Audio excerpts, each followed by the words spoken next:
Now, 10 months later, despite May extending Queen Elizabeth II's offer of a state visit to the UK, the pomp and pageantry of which would no doubt delight Trump, he has not taken up the offer. There is a chill on the special relationship.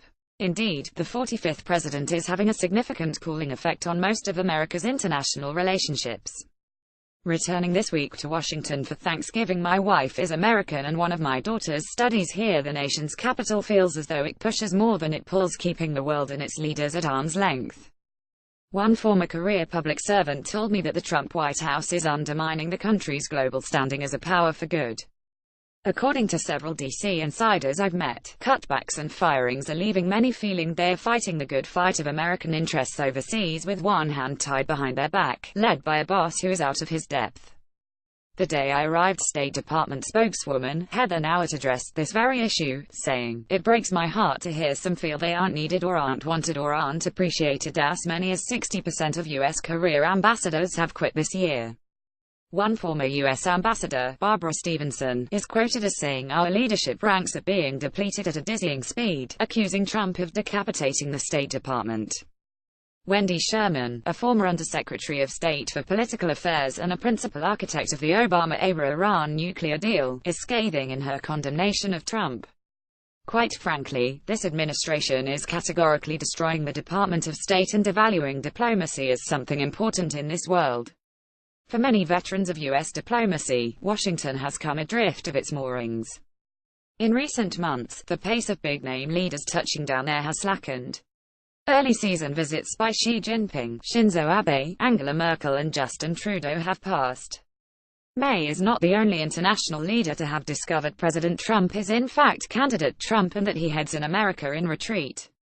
No longer is America seen by all as the unshakable standard-bearer for free trade and democracy. One of the first international umbilical cords on Trump's chopping block was U.S. membership in Trans-Pacific Partnership, the 12-nation agreement that not only sought a multinational trade pact but did so to make stronger diplomatic partners of the member nations in that region to push back against China's growing influence. Trump's impulse to read the TPP as simply a trade deal disadvantaging America blew up in his face on his recent Asia tour.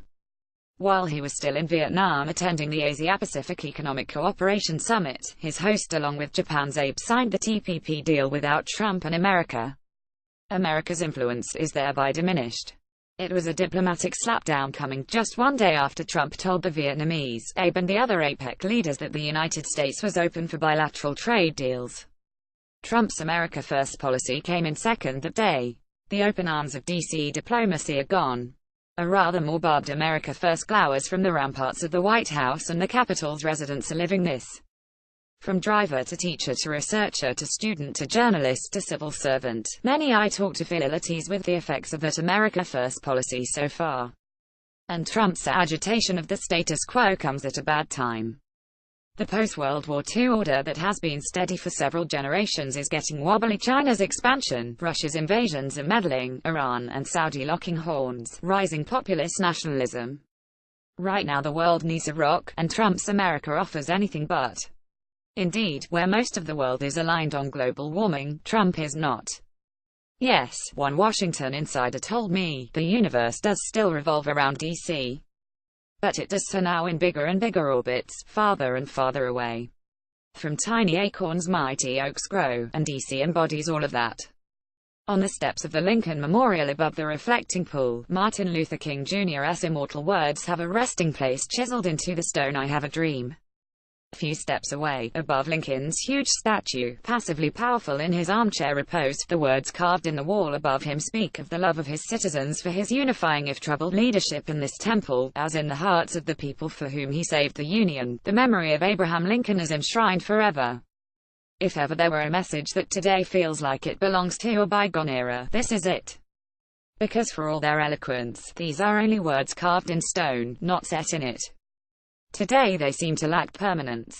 They are not commandments to which Trump is tethering his presidency. An analogy doing the rounds in Washington that a former career public servant drew my attention to hints at the depth of anger, frustration and division. Presidential historian Robert Dallek was quoted as saying, "A fish rots from the head downwards, and the stench of this administration starts at the very top." To this outsider arriving after almost a year's absence, such language is a shocking indictment of the erosion of civility in political discourse. It is exactly the attitude that will upset Trump and many Republicans, but reveals just how bitter recriminations are set to become. Washington's worldly ties are being severed. The State Department not only has a hiring freeze but is short-staffed and lacks the hands to answer all the calls coming its way. One European told me he has taken to having journalists to dinner in the hopes they can enlighten him as to what is going on. But it's not just diplomats who notice how DC's international buzz is ebbing. It's the everyday people in tough everyday jobs whose hard graft keeps the capital ticking who are also noticing the change.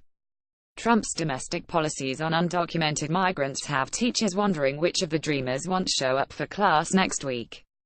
At universities, students on the verge of graduating and giving back what society has given them are now kept awake by worries of deportation to countries they no longer know.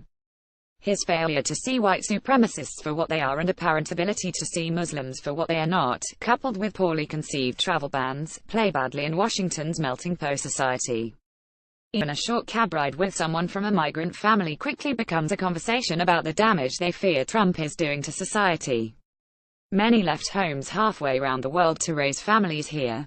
And they chose to come because they wanted to be part of the American dream. Washington feels less international because of Trump's rhetoric and policies. Overseas embassies here, the diplomatic lifeblood of DC, aren't shuttering their doors just yet. But they are battening down the hatches, hoping better days will come. This story has been updated to give the full name of Martin Luther King Jr.